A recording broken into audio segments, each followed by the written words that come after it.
নমস্কার, welcome to my channel Supriya's কিচেনে। রান্নায় হাতে খড়িতে আপনাদের সবাইকে স্বাগত। আজ আমি রান্না করব ছানার পায়েস। পায়েস সবারই ভীষণ পছন্দের একটা রেসিপি, আর সেটা যদি হয় ছানার, তাহলে তো আর কোনো কথাই হবে না। ছানার পায়েস বানানোর জন্য যে যে উপকরণগুলি আমি নিয়েছি সেগুলি হলো 2 লিটার গরুর দুধ, 4 টেবিল চামচ মিল্ক পাউডার, কনডেন্স মিল্ক, কাজুর টুকরো, এলাচের গুঁড়ো, ভিনিগার। ছানার পায়েস বানানোর জন্য প্রথমে আমি একটা পাত্র গ্যাসের উপর চাপিয়ে তার মধ্যে অল্প জল দিয়ে 2 লিটার দুধের মধ্যে 1 লিটার দুধ আমি ভালো করে ফুটিয়ে নেব। এবার দেখুন দুধটা ভালো মতো ফুটে এসছে। এরপর গ্যাসটাকে আমি বন্ধ করে দিয়ে নেড়ে নেড়ে 5 মিনিট ঠান্ডা করে নেব। তারপরে আমি ছানাটা ফাটাবো, তা না হলে ছানাটা শক্ত হয়ে যাবে। 5 মিনিট হয়ে গেছে। এরপর আমি 10 চামচ ভিনিগারের সাথে 10 চামচ জল ভালোভাবে মিক্স করে নিয়ে অল্প অল্প করে দুধের মধ্যে দিয়ে ছানাটা ফাটিয়ে নেব। অল্প অল্প করে ভিনিগার দিয়ে নাড়তে হবে আর নেড়ে নেড়ে দুধটাকে ফাটাতে হবে। দেখুন আস্তে আস্তে দুধটা ফেটে যাচ্ছে। আর ছানাটাকে একটা ছাঁকনির মধ্যে ছেঁকে নেব।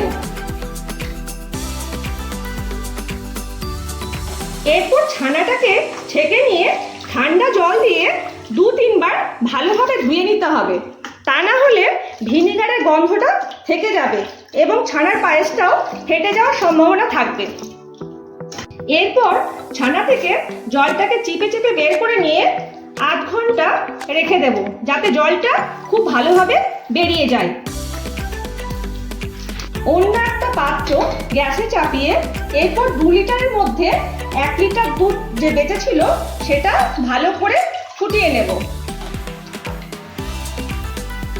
এবার দেখুন ছানার থেকে জল একদম ভালোভাবে বেরিয়ে গেছে।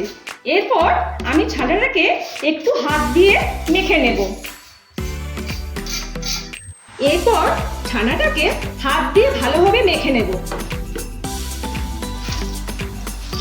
কড়াইয়ে যে দুধটা চাপিয়েছিলাম সেটা দেখুন খুব ভালোভাবে ঘন হয়ে এসছে। এর মধ্যে আমি অ্যাড করব 4 টেবিল স্পুন চিনি।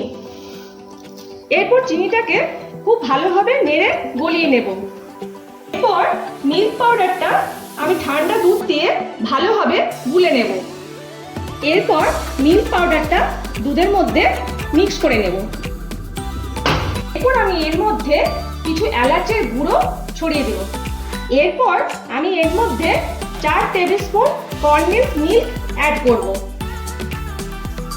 কনডেন্স মিল্কটা অপশনাল, দিলেও হবে না দিলেও হবে। দিলে ছানার পায়েসের টেস্টটা খুব ভালো আসবে। এবার দেখুন দুধ বেশ ভালোভাবে ঘন হয়ে এসেছে। এরপর আমি ছানাটা ছেড়ে দেব।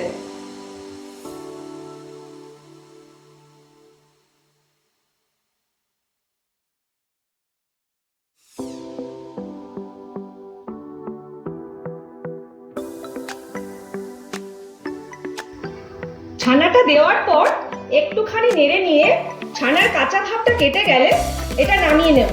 বেশিক্ষণ ফোটানো যাবে না, তা না হলে ছানাটাও শক্ত হয়ে যাবে এবং পায়েসটাও ফেটে যাওয়ার সম্ভাবনা থাকবে। 2-3 মিনিট নাড়ার পর দেখুন ছানার পায়েস একদম রেডি হয়ে গেছে। এইরকম ঘনত্বেই রাখবে, কারণ এটা ঠান্ডা হওয়ার পর আরেকটু টেনে নেবে। এরপর আমি নামিয়ে নেব।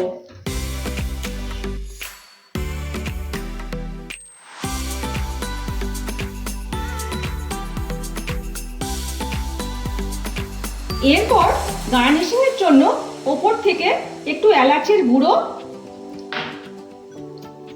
কাজুর গুঁড়ো দেওয়ার পর ঠান্ডা করে 2 ঘন্টা ফ্রিজে রাখার পর যদি খাওয়া হয় তাহলে এর টেস্টটা খুবই ভালো লাগবে। এখন ছানার পায়েস একদম রেডি হয়ে গেছে। এই রেসিপিটা যদি আপনাদের ভালো লাগে তাহলে অবশ্যই একটা লাইক দেবেন। আর আপনি যদি আমার এই চ্যানেলে নতুন হয়ে থাকেন তাহলে এই চ্যানেলটাকে সাবস্ক্রাইব করার জন্য অনুরোধ রইল। ধন্যবাদ।